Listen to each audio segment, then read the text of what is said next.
तीन तरह का जल शिव को समर्पित होता है और वो तीनों तरह के जल का अलग अलग भाव है महाराज।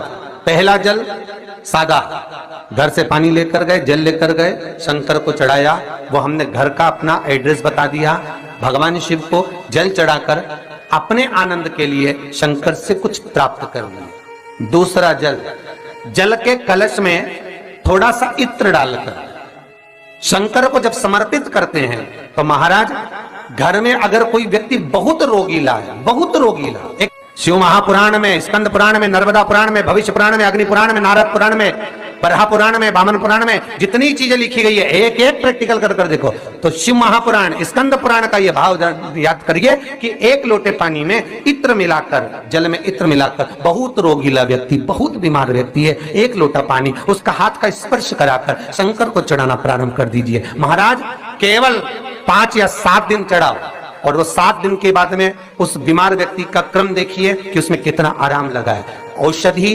दवाई काम करना प्रारंभ करी कि ना करी।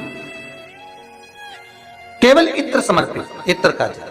तो पहला जल सादा, दूसरा जल है इत्र का, और महाराज तीसरा जल जो शिव महापुराण के अंतर्गत कहा गया है बेल पत्र का जल। तीसरा जो जल है वो बेलपत्र का जल है। बेलपत्र का जल कैसा?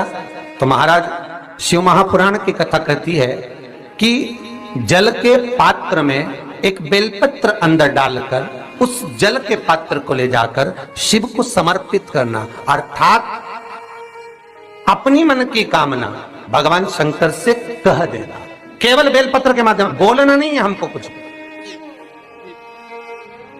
हमें कुछ कहना नहीं है। 3 तरह का जल का जो व्याख्यान वर्णन किया गया, एक सादा जल जो भगवान को कहा, आपने अपना एड्रेस बता दिया, आपने अपने मन का भाव बता दिया। इत्र का जो जल चढ़ाया गया वो केवल रोग मुक्ति के लिए चढ़ाया गया।